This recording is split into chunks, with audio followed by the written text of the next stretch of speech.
Welcome to the Radical Lifestyle Podcast, brought to you by Generation to Generation, where you'll be inspired by the past, equipped for the present, and prepared for the future as we engage in conversations with people from around the world. If you've been inspired by the guests that we've had on the podcast, please like, subscribe, comment, hit notification bells, whatever you can do on the platforms that you're listening on, so that more people have the opportunity of hearing these and engaging in our community. Hello, everyone. This is Andrew and Daphne. Our guest today is Douglas Cobb. Douglas, or Doug, which do you go by, number one? And then could you just say a bit about where you're from and what you do? We're friends, so Doug is great. Andrew and Daphne, it's great to be with you today. Thank you for inviting me on. I live in Louisville, Kentucky in the United States, and I run a ministry called the Finishing Fund, which we'll talk about more as we go. Yeah, and for people that listen to this, they say, I like Doug. I want to find out more about him, see what he's putting out there, find your book as well that you've written. Where could they do all of that? You can find out about the Finishing Fund at finishingfund.org, one word, finishingfund.org. You can find out about the book. You can look it up on Amazon, or the book website is andthentheendwillcome.com. Okay. andthentheendwillcome.com. Okay, and I'll put those links in the description box. So if you're listening, you want to go check them out, they're ready for you to go and find. Great. So, Doug, let's start with a bit of your background and how you came to be writing this book, because I think the lead up and the build up and what brought you there really sets the platform for us hearing about the book itself. You know, my life only makes sense in the rearview mirror. The path that God has put me on has been unpredictable, and it's been wonderful, but certainly not something that one would have planned or organized. I hope that gives hope to people that are trying to figure out where they're going. Who knows? The next day, tomorrow could be a whole different thing. But my career was in business, primarily in startups and venture capital and growth companies here in the US. And my wife and I started a company back in the 80s that we sold. We used some of those proceeds to start a little venture capital firm, which invested in a number of other startups, got to be involved in those, ended up running one of those for about 10 years. And along the way, got to sit on the boards of directors of some other startups. So really, the career was all about, starting new companies, building them and selling them, which doesn't prepare one necessarily for the experience of what I'm doing now. But along the way, at just the right time, as God often does, he brought certain things into my life that, you can, in retrospect, you can see how they were inflection points. One was early on when we were about to sell that first company. God brought a book called Money, Possessions, and Eternity across my path and my wife's path by Randy Alcorn. I don't know if you've read that book or know Randy, but that book was transformational for us. It just helped us to begin to have a biblical view about our money and our wealth, and kind of put us on a vector of giving and trying to be radical with regard to that now we've been on that for 30 some years. So that's one big change. Another was about the same time God connected me to a brother named Paul Eshelman. Paul is famous mostly for having been the guy who created and ran the Jesus Film Project inside of Campus Crusade for Christ. He was the kind of executive director, executive producer of that when it was put together, and then took the job of figuring out how to get it shown around the world. He invented the translation model. I think the film is now in close to 2,000 languages, most translated movie in the history of the world. Paul would take guys like me on trips to see what the Jesus Film was doing so that we would become supporters. And when I met him, he asked if I would go with him on a trip that he had coming up to West Africa, to Nigeria and a couple of other West African countries. And for some reason I said yes, although on the way home, I'm driving home and I'm like, I don't want to go to Africa. There's a cliche about American Christians that we all say, God, I'll do whatever you want me to do, just don't make me go to Africa, right? And sadly, I'm afraid that was true for me. So I'm telling my wife this, and she says, well, you can tell him no, but he'll think you're a coward. So pride got the better of fear, and I went on the trip. And it was transformational. You've had this experience. Many, I hope, in our audience have had it, of getting out of your comfort zone, going to a different part of the world, meeting your brothers and sisters in that part of the world, seeing how the gospel works, not just in the context of your own culture, but in another culture as well. That trip was, we got connected to some Nigerian stuff that we have continued to support since then, some friends there. And so that was one part of that. But I think, maybe the most significant thing was it really connected me to Paul. And so later, when Paul started a ministry called Finishing the Task, FTT, he invited me to get involved with that as a supporter, and was on the board for a while, helped him with some things. And FTT is a gathering of ministries from around the world who are committed to the idea that the Great Commission challenge can be completed in this generation, and who are working to see that happen.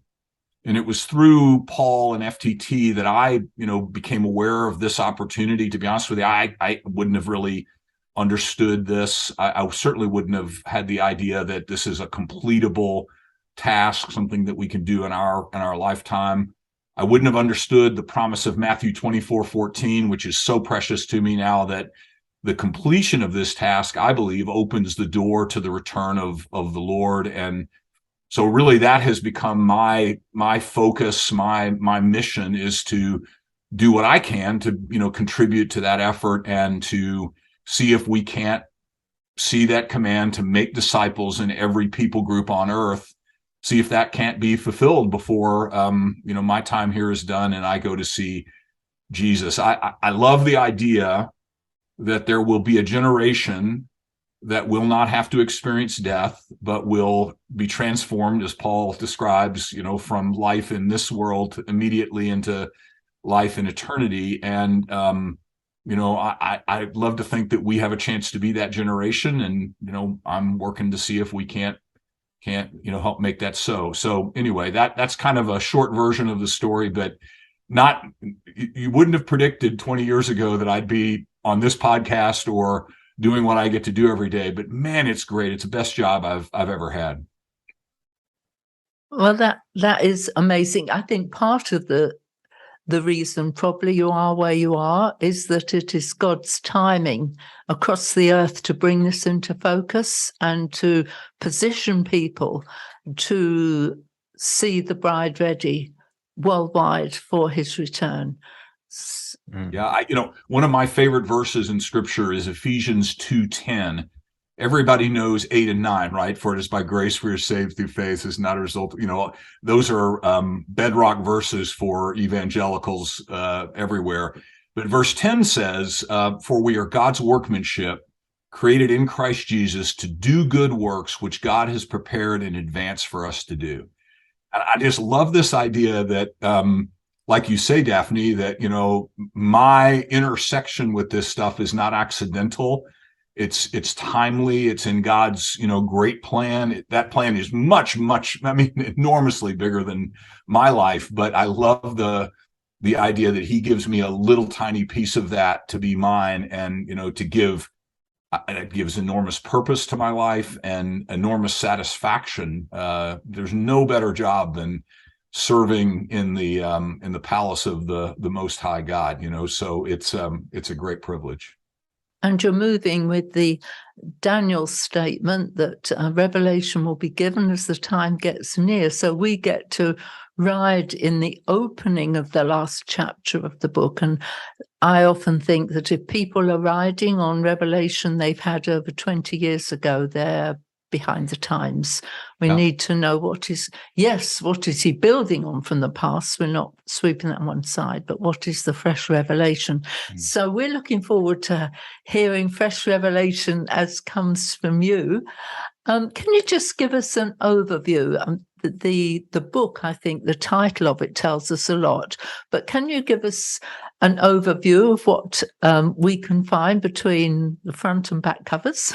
Well, it really grows out of what I was just explaining, this promise of Matthew 24:14 that I discovered and became so motivational to me, and the idea that, if we are the generation that is privileged to see the finish line of the Great Commission, that opens the door for the first time, I think, in history to Jesus' return. It's mysterious how those things fit together, but he explicitly says this gospel of the kingdom will be preached in the whole world as a testimony to all nations, and then the end will come.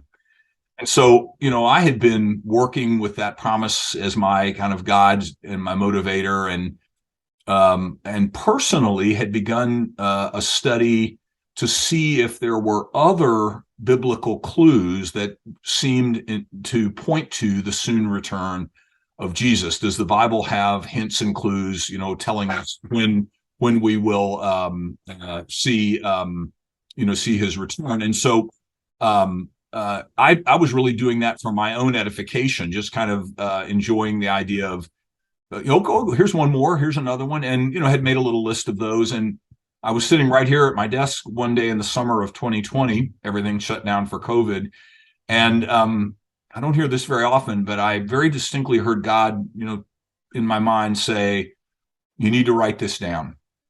And it had never occurred to me to do that. I promise, like we were saying a minute ago, planning my life, writing a book about Jesus coming back had not been on my bucket list of things to do. But I heard that voice and decided I wanted to do that, and so began to write this book and write down these clues, 10 clues that I think are signals that we're living in the imminent season of the return of Jesus. Not 100 years from now, but anytime in the next few years, in my opinion. And so anyway, that was sort of the genesis of it.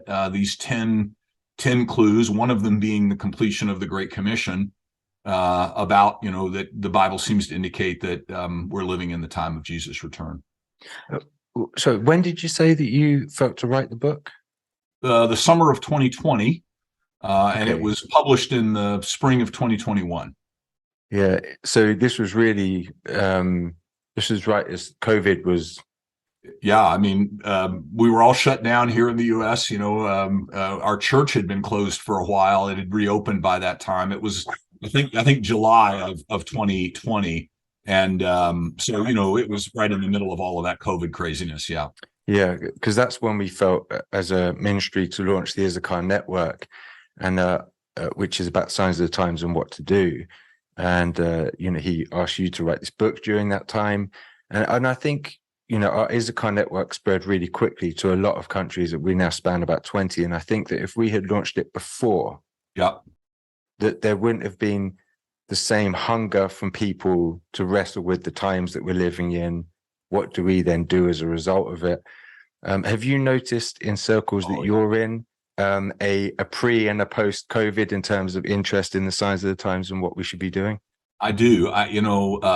COVID is a very sensitive subject. I'm not sure there's anything that divides us more than, our feeling about the disease and the vaccinations and all of that. My wife and I were extreme COVID skeptics from the beginning. We didn't kind of, fall into the pattern of fear that a lot of people did. But yes, COVID showed the world a number of unprecedented events. Maybe, for instance, the most unprecedented was that virtually every country in the world, every government moved in exactly the same direction on exactly the same script in response to the disease. There were a couple of outliers, Sweden probably most notably, a couple of the African countries did it differently. So, I mean, it's not universal, but remarkable similarity. And you can't get these world leaders to agree on anything, but here they all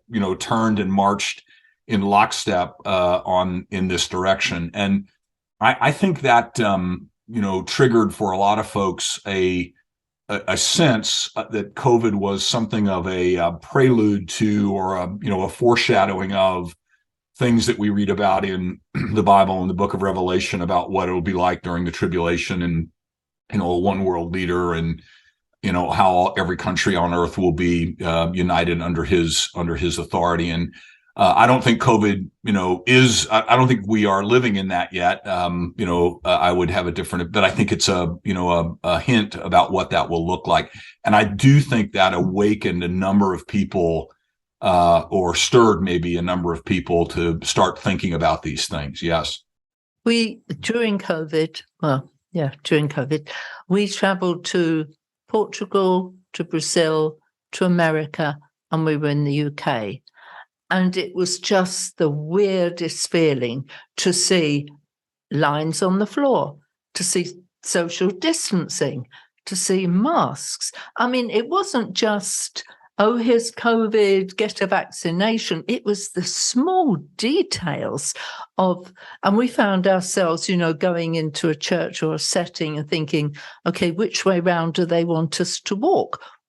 Because it was the same absolutely everywhere. And that was, I don't know what the word is, but it was a weird feeling. Yeah, eerie. It's eerie. It's frightening. Yeah. And unprecedented really in the history of the world. I don't think you can, maybe going back to, Catholic Europe back in the Middle Ages, you would find sort of similarity of thinking like that. But certainly since the Reformation, since the Enlightenment, everybody's running off in their own direction. It's that kind of unity you never find. But yeah, I think it did. One of the things that I think has become evident is how easy it is to unite people if they are afraid and you promise them they will be safe. I would not have believed that, although I certainly do now. You see it. And, my wife and I have both commented that we now know, I think we know how Antichrist during the tribulation will be able to accomplish what would seem to be unaccomplishable. He'll just promise people that they'll be safe. And that seems to be enough to, get people to do just about anything. I want to be careful not to be too cavalier about this. I know a number of people lost loved ones to COVID. It is a serious disease for older folks. And, I don't want to seem callous about that at all. But I think it goes beyond, just the facts of the disease to this whole movement around it that, are a whole different thing. And of course, if you don't really know the word of God, you can run faster than COVID was demanding us to in terms of eschatology. I mean, people were sort of obviously went down the whole mark of the beast run, and this is what it is, etc. Yeah. And I think here is another reason why it is so important for books like yours to actually ground us and give directions and biblical context for actually what we're looking for. What are the staging posts? Otherwise, without those, people are likely just to run and almost trying to get ahead of what's God doing instead of moving behind him. Would you agree with that?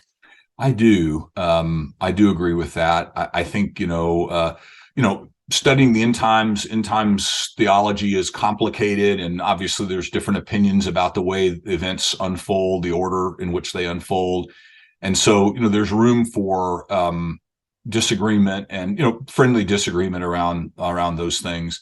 But I do think having a basic understanding of these things is really important. Otherwise, as you say, Daphne, you can, get swept away by it. I think one thing that was revealing and maybe disappointing about this for me is, we read stories about how, in some ways, the emergence of the church in the second and third centuries was around the church's response to plague in the Roman Empire, and how Christians would take into their houses people who were dying of plague and minister to them fearlessly, irrationally. To be honest with you, that's a very dangerous disease. and people couldn't miss noticing that. It was so starkly different from the terror of the culture that it was really the thing I think that caused the church to explode and emerge. I think we get an F, or at least maybe a D in the modern Western church in our response to this. I think sadly, largely we were about as afraid of this as the culture was. You couldn't probably slide a piece of paper between exceptions to that, of course, and notable ones, but as a broad statement, I think that's true, and I don't think that's a strong. I don't think that's a good thing to say about the church. We of everyone on the planet should be the most fearless people. The worst thing they can do to us is kill us and send us into the presence of the Son.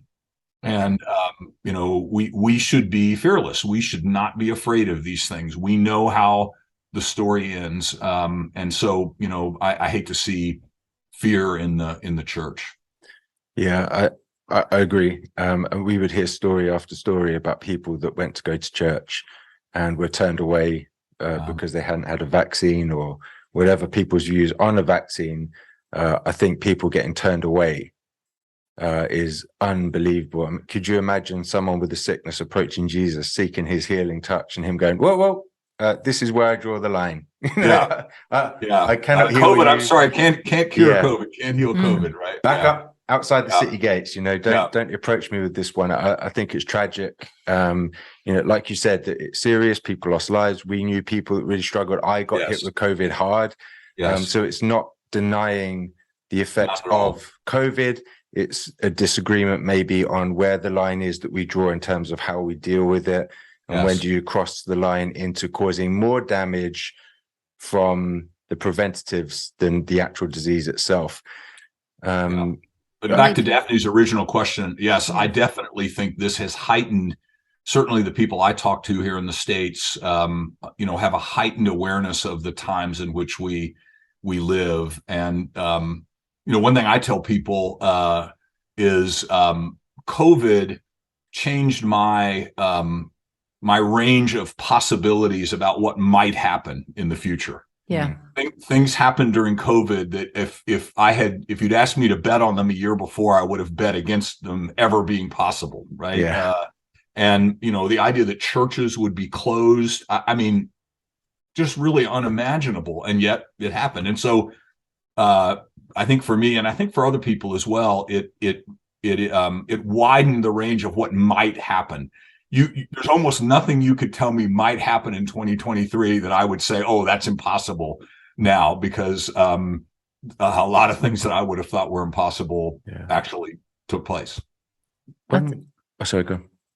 I think for me too, I like you thinking like that. I have come more to the conclusion that we don't know how this will play out, but we do know things that will play out. Yeah. But what they will look like or how they will unfold, I think I'm more of a blank slate than I would before. I do not know one moment of my life where I wasn't looking for his return. Literally. It's in the DNA of my family. It was in the DNA of my parents. It's in your DNA. It's not like something that we were taught and went, I never knew that. We've known it. Yeah. But everywhere your mum would move to, whichever location, she always wanted her bed to be facing the window because she wanted to see him in case he came back. Yeah. But that's how much it was, in our consciousness in the forefront. And when we were in Israel last year, I think it was, or maybe we say every year with the group, I said, I feel like I have been on Mount Carmel looking for his return, but now I look into the distance and I see the cloud. I see the cloud. For the first time in my life, I see the cloud, not just generally looking. And and so I find it exciting times, but I also find it a serious time that we have to sound the alarm louder, more strongly, unceasing, and just get the news out, because I would say, huge portion of the church have not got his return in sight. No, absolutely not.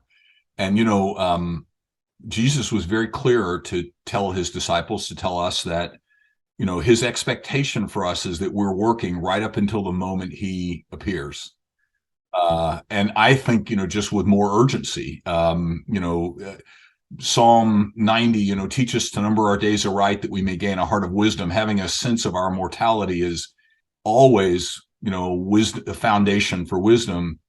But if we have a sense, like you say, Daphne, that you can see the cloud, the days are short, you just want to be more committed than ever to getting done the things that he's put in front of you to do. We want to be with our shoulder to the wheel when he shows up. Now, we were with a friend, a mutual friend in Memphis, and this was probably a year ago now. And he told us about your book, and he was saying, have you read this book by this guy? He's talking about the Jesus return and things that are going to happen. And one of the things for us when we enter into these kinds of conversations, we end up talking about Israel. And I said, well, that's good. Matthew 24, Great Commission, etc. I'm sure he covers all that. I said, what does the book say about Israel? And at that point, he hadn't read it. So we were grilling him, and he hadn't actually got around to reading the book yet. We're like, come on, tell us the answers. So could you tell us, what's your perspective on Israel? How does that factor into the years ahead of us and Jesus' return? Yeah, so it's actually the second clue that I talk about in the book. Clue 1, the completion of the Great Commission. That's the thing I work on every day, and so probably the thing that I most can contribute to this conversation. But the second clue is the regathering of the nation of Israel. I think, Andrew, it is maybe the most powerful biblical apology for the existence of a sovereign God is the regathering of Israel. And I say that because, Deuteronomy 28 promises that if the Israelites did not obey God, did not keep the covenant, that he would scatter them among the nations where they would live in hardship for centuries, for a long time. Of course, exactly what we see looking back across world history from 70 AD until, the early part of the 20th century. And then, though, in Deuteronomy 30, he promises that at the end of time, he will regather the nation from every corner of the world, from every nation where they've been scattered, back to their ancestral homeland, where they will live in security and prosperity forever, that they'll never be removed from that place again. And of course, that's not the only place that God promises to do that in the Bible. He promises it a lot of times. But I just was struck by the remarkable nature of that prophecy. Deuteronomy was written before the Israelites came into the Promised Land. These are writings from the time of the in the wilderness, and so 1,300 years before Christ, 3,200 years ago today.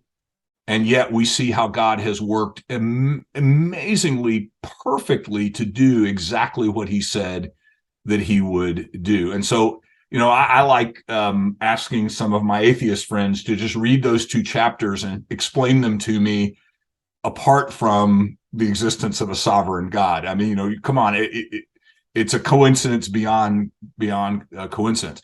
But interestingly, in Matthew 24, Jesus appears. My opinion is that he clearly points to the regathering as a sign of his return, and makes a promise that the generation that witnessed the regathering would not pass away until it would also see his return.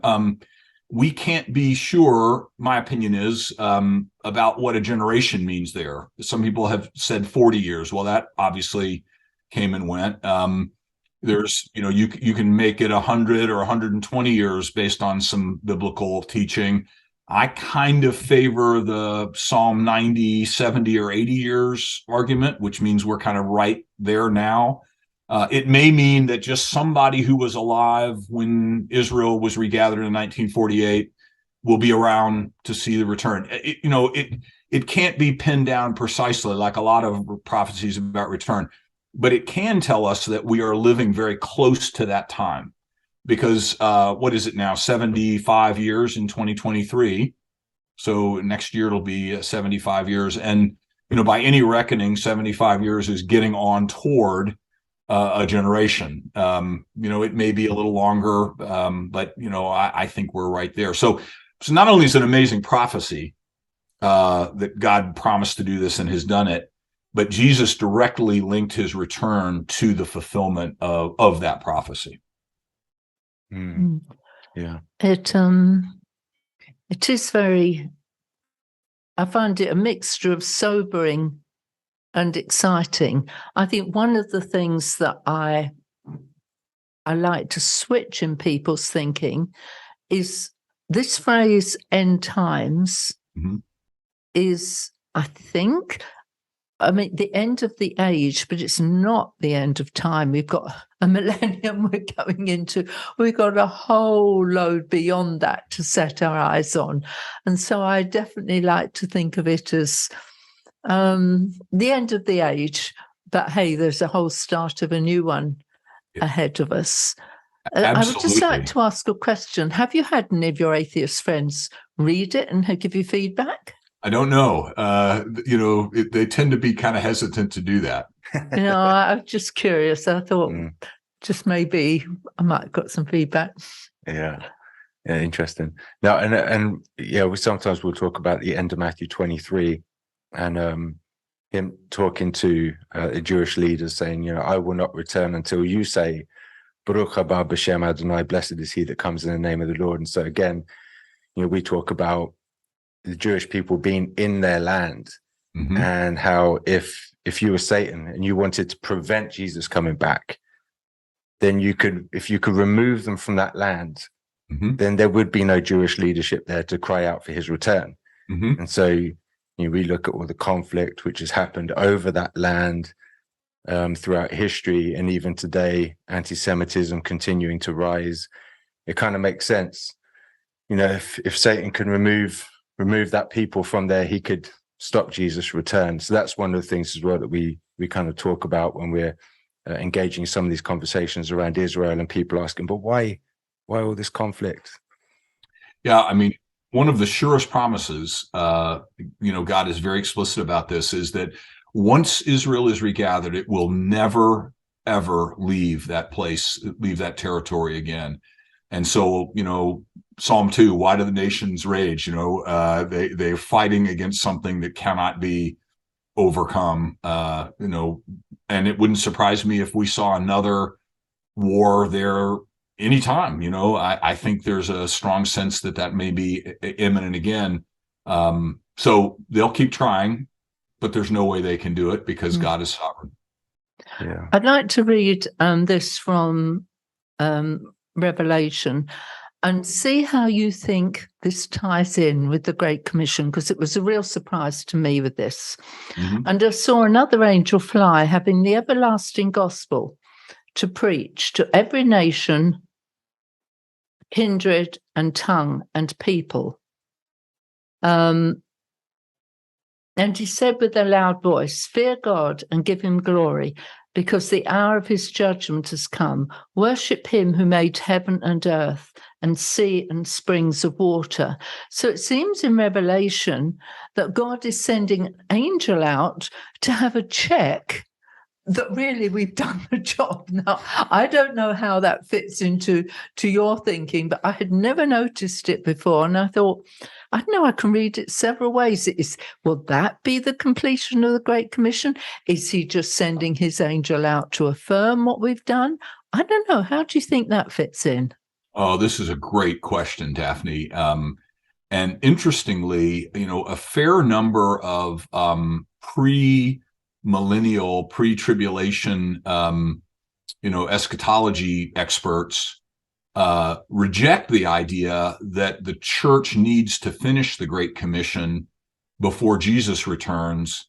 They reject it based on the doctrine of imminence, which is the idea that the rapture could happen at any moment, that there's nothing that has to take place before that would happen. I would disagree with that. I think that the Great Commission does need to be finished, and by that I mean a very specific thing. Matthew 28:19, go and make disciples of every nation. My sense is that before Jesus comes back, there will be Jesus followers in every ethnos, every nation, every people group on the planet. We're enormously close to that. I was just updating our databases yesterday, and this work we do at the Finishing Fund is focused on exactly this work. It's getting the gospel to the last people groups, as far as we know, the last people groups that have no Christian witness in them at all. And of 12,000 people groups on the planet, the database we use from the International Mission Board of the Southern Baptist, peoplegroups.org, of 12,000 people groups, the best I can tell you is that there are 69 left today that do not have an active project or Christian witness in them already. So there's a few where there's people who have gone, but there's no fruit yet. Nobody's confessed Jesus, but only 69 left where, as far as we know, nobody's ever gone to tell them about Jesus. And we're working to get that number down to 0 as fast as we can. So, we are rapidly approaching the day when, I'll be able to say, based on the best knowledge that I have, that I believe that there are disciples in every people group on the planet. I think it's not out of the question that could be as early as next year. It may take another year or two past that. We have an enemy; he's working against us, but very, very close to seeing that happen. I believe, for a couple of reasons, that what's described there in Revelation is actually exactly, Daphne, what you kind of said. It's God supplementing our efforts, not completing the task for us.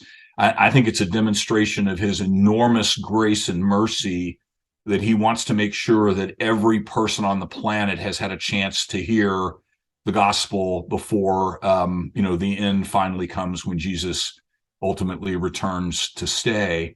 But I don't think that lets us off the hook as the church to get this done. A couple of reasons. One, the command was very directly given to the church to go and make this happen.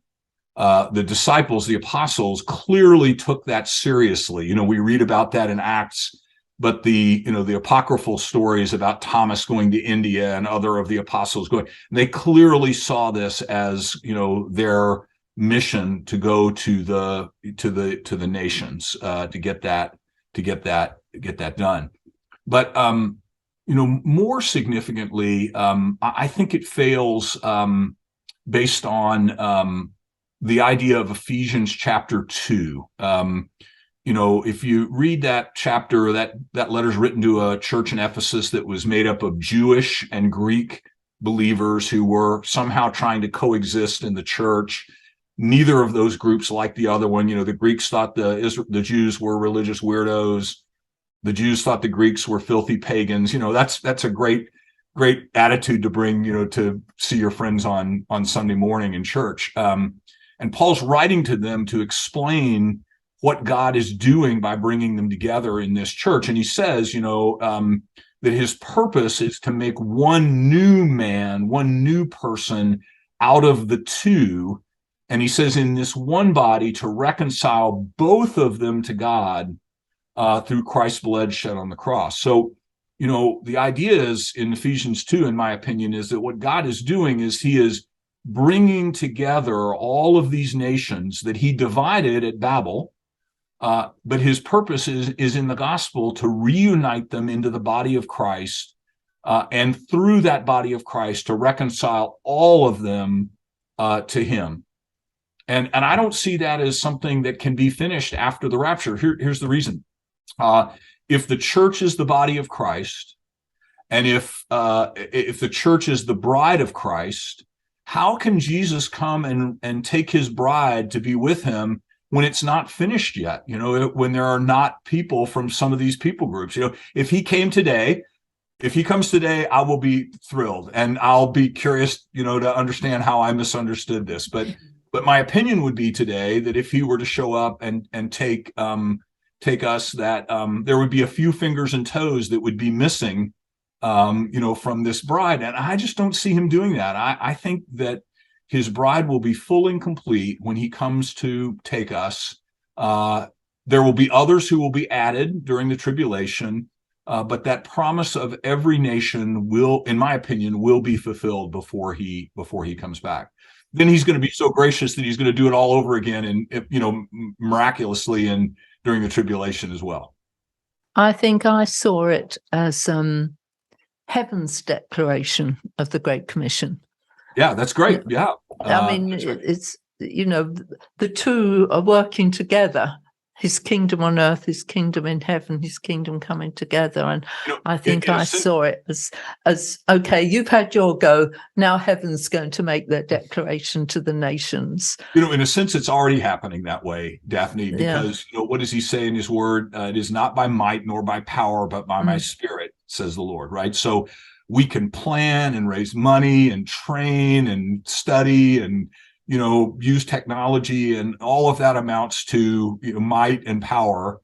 It only happens by his spirit. So even now, it's as if he is doing it. He just chooses to do it for reasons that amaze me through, people like us. I imagine him one day pointing to the church and saying, look at this beautiful thing I made.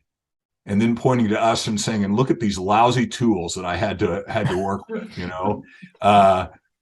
just getting even more glory for himself, being able to accomplish this task with people like me who get tired or get afraid or discouraged or sometimes just, obstinate, disobedient. All of those things are true. And yet he still chooses to work through us. It's an amazing sign of his love.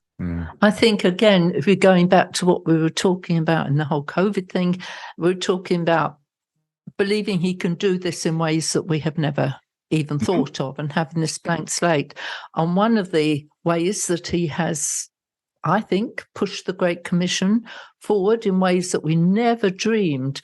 When our Queen died, at her funeral, 4.1 billion people tuned into the gospel.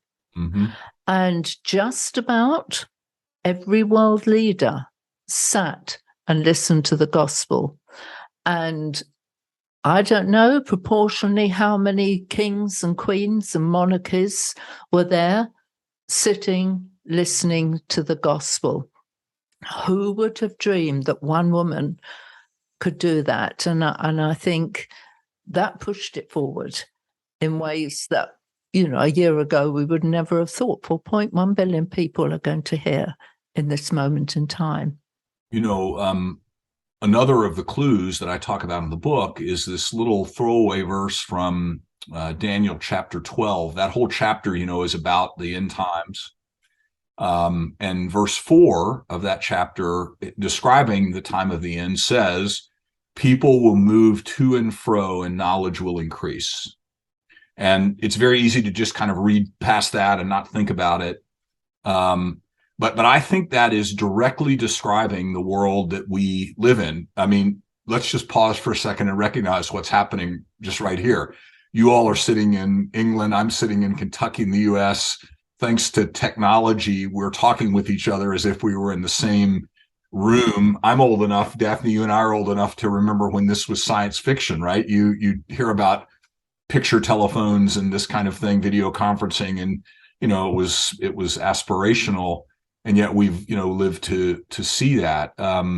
If you think about if you were to pick two things to describe the world today, increasing travel and increasing knowledge would have to be two things that would be on your list. Knowledge is unbelievable. The curve is now vertical, basically, knowledge doubling at such a fast rate. But it's not just that the knowledge is increasing, it's that we all have access to it. Everything you want to know, there it is on your phone. It's astounding, how much that's characteristic of our time. And then, travel, Daphne, you were telling us about, booking a flight at 3 a.m. to come to the US for your friend. And, we think of that as no big deal. You hop on an airplane and you get off, 12, 14, 15 hours later, anywhere in the world, any big city in the world. But I mean, that's something that's within the lifetime of people who are still alive, that was not a possible thing to do. The missionaries in the 19th century would be on a boat for weeks or months to go to places like India and Burma. And yet, here we are taking for granted that I can get on a plane in New York City and 15 hours later be in Delhi, India, and so, again, something that the Bible gives us as a hint that seems to perfectly describe the times in which we live. And so, Daphne, to your point, the technology of television and radio and the internet that makes it possible to assemble would you say 4.1 billion person audience, unheard of, unthinkable, even in the 60s and the 70s, in my young days, but now something that we see and take for granted. I mean, that moment with the Queen, it reminded me, I think it's in Revelation, where he summons the kings of the earth before him. And I'm not saying that was it. Yeah. I am not. But in one sense, it was a foreshadowing. He summoned the kings of the earth before him. They couldn't be on their cell phones. I mean, they had to be sitting there listening. The television cameras were on them. There is zero way, unless that they did not hear. And just think about how it contrasts with, do a compare and contrast between your last great queen, Queen Victoria, and her death.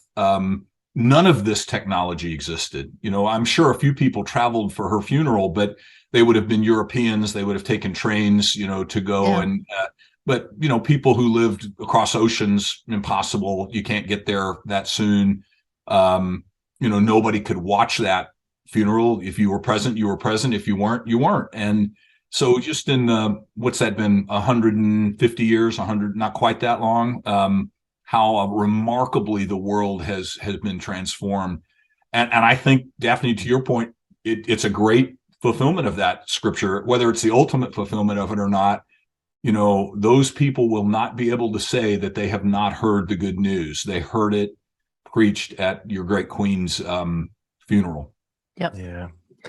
As we come towards the end, you mentioned about there being around 69 groups that are completely unengaged. Could you talk a bit about where are these places and what are some of the challenges that we face in terms of reaching them? Yeah. Really, since we've been started with the Finishing Fund, 5 years ago, what I'm about to say has been true. When we started, there were about 1,450 unengaged people groups in the world. We've helped to fund about 700 engagements. So, wow. We've been involved in something like half of what's happened. But it's generally true that the remaining people groups are small. They may have anywhere from a few hundred to a few thousand people, so they're very, very small. They tend to be very remote, deserts, jungles, mountains. Often they are hostile. Many of the remaining groups are Muslim groups that just are hostile to Christianity. It's difficult. It's scary to go to these places. So it's always been easy to say, well, we'll get to them next year, right? We'll put them on the list for next year. But, really what's changed in the last 15 or 20 years is that people just said, no, let's go finish. Let's get it done. Let's go and tell them about Jesus. And what we have seen is just the amazing way God's Spirit has responded to people's willingness to go. I say I'm no expert on these things. I'm not a theologian. I'm a business guy. But if I had to pick the most important word in the Great Commission, in my mind, there's no question it would be the first word, go. Because when we go, God's Spirit is unleashed in a place to do things that he just isn't going to do until his witnesses show up in that place. So healings will happen, demonic deliverances will happen. Sometimes resurrections will happen as a demonstration of the power of the message that these witnesses are bringing. And until we go, generally those things are not going to take place. So, training is important, finances are important, language skills. I mean, everything is important, that all those things are good. But if I just met somebody who said, I'm just going to go, I would think, man, who knows what God might do with your faithfulness and your willingness to make that happen. So, I just, it's quite remarkable how the Spirit is at work around the world to bring in these last few groups. Amazing stories that we get to hear about what he's doing. Yeah. That's really good. Were you about to say something? No, I just want to read the scripture again before we finish. Okay. If I look it up on my phone, because I think it is, having talked today, I think it is heaven's echo of what he's asking to do. I saw another angel flying in mid-heaven with an eternal gospel to preach to those who live on the earth, and to every nation, tribe, language, and people. And he said with a loud voice, fear God and give him glory, because the hour of his judgment has come. Worship him who made the heaven and the earth and the sea and springs and water. And that is the commission for the last 69 nations, and the message that we're commissioned to take. Yeah, Doug, thank you so much. It's been really good to hear some of your background, some of your heart, and how you got engaged in this. I think it's some really good information for people to think about, very challenging as well. I know for us, as we travel around the world, and we're about all generations, but we're really focused on seeing this next generation raised up and intentionally prepared, trained, and equipped and released to go to some of the hardest nations on earth. Mm-hmm. And I look forward to having you back so we can dive deeper into some of these as well and explore more details of things that you put in your book. So thank you so much for taking the time. We really appreciate it. And you will put the link to the book. Yeah, all of that, all the links will be in the description box below. My pleasure. Thank you, Daphne. Thank you, Andrew, for having me on. It's been great being with you. Thank you. Thank you for listening to this episode. Remember, if it inspired you, share it with others so we can see more people engaged in this community.